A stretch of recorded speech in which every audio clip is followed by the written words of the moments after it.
من این دفعه از فروشگاه دارم از اون ولاگ میگیرم، همطوری یهویی اومدیم خرید کنیم. ساعت 6 غروبه.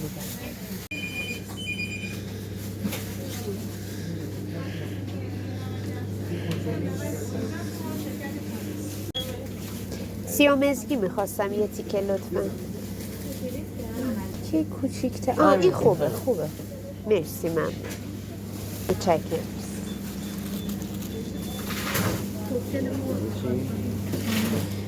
دیگه والا من چیزی تو لیستم ندارم. امروز خیلی روز بی خریدیه که اومدیم خرید. راستش واسه تخممون کار اومدیم.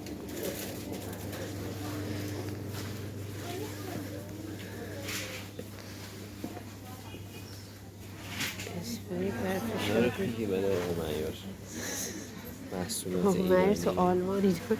پایینم بگی من باید بفرستیم بر آلمان جا نیست. چشم، محصول فروشی به هر وقت خواستی بگی برات آلمان بفرستیم.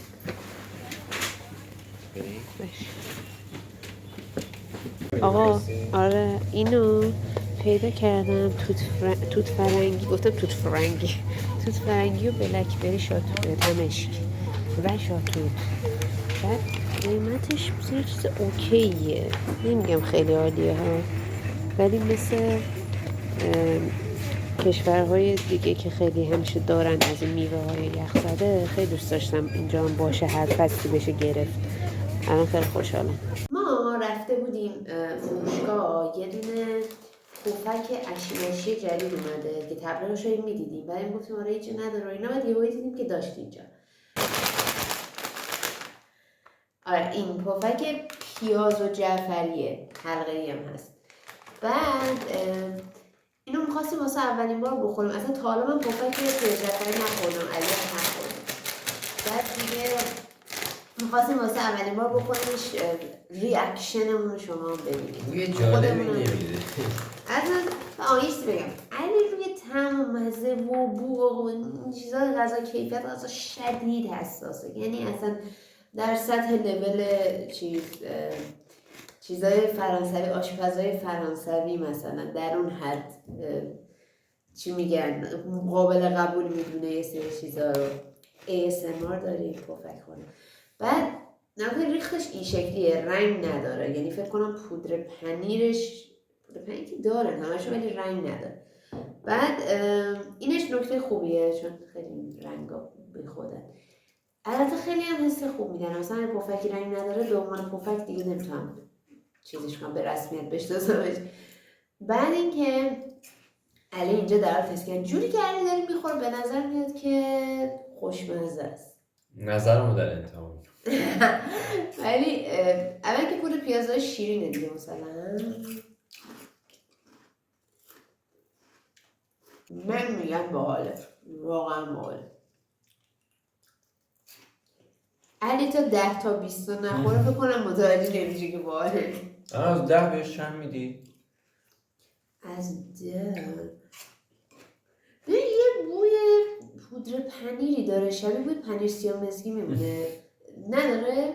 من احساس میکنم اون بوی مثلا که خیلی بدشون میاد از این بوی، ولی من اوکی. من حالا برعکس علی، هر چقدر علی حساسه، من هیچ حساسیتی به هیچ چیز غذا ندارم دیگه، مگه اینکه دیگه واقعا یه آشغال جلوم بذارن که حال به هم زن باشه، وگرنه خیلی اوکی هم با اکثر چیز میزنم. 10 چند میدی؟ از 10 خیلی سخته، چه سخته امتیازات. بذار دیگه بخورم. من از 10 بهش 4 میدم. خیلی حال نکردم. یه مزیتی داره مثلا، نه فقط رنگ نداره. یعنی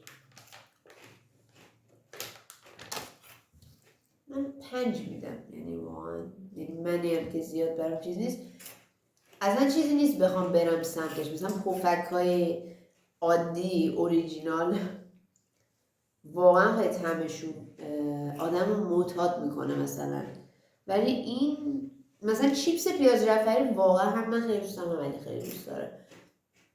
ترکیب مثلا پیاز جعفری با سیب زمینی خیلی خوبه، ولی این اصلا میگم یه بوی پنیری میده، چون چیپسا که پنیر ندارن ولی اینا پنیر داره پفکا. پنیره با پیاز جعفری نمیخونه به نظرم. دقیقا. نه.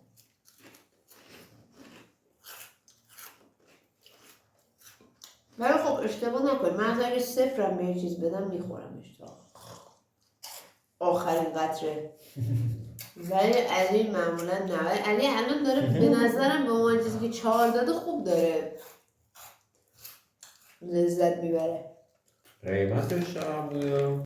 قیمتش هم 30 تومنه برای یه بسته اونقدی به نظرم اصلا نمیاد. الان پفک عادیه فکر کنم 25 تومنه. آره. ولی اینکه حتی 5 تومنم بخواد گرون‌تر باشه نمیارزه به نظرم. یعنی تفاوت قیمتش کمه. ولی آره به نسبت مزه آدم میگه خب چرا این همه مثلا 30 تومن بدم اینو بخرم. 25 تومن انتخابای بهتره. آره. ساعت 12 و خورده شبه. بعد من دارم از عمق تاریکی باهاتون صحبت میکنم. بعد اینکه دیگه چون که امشب میخوام یکم زودتر بخوابم، میخوام ولاگ را تمام کنم همینجا. بذارید قبلش اینو میخواستم بگم اول قبل اینکه ولاگ تموم شه. من از صبح تا حالا داشتم سرچ میکردم که یه مشکلی رو برای طراحیام حل کنم، چون تو گوشی الان طراحی دیجیتالم انجام میدم. بعد میخواستم فقط مثلا این داستانی رو حلش کنم که بتونم رنگای طراحیامو ببینم که مثلا حدودا بعد چاپ چه شکلی میشن.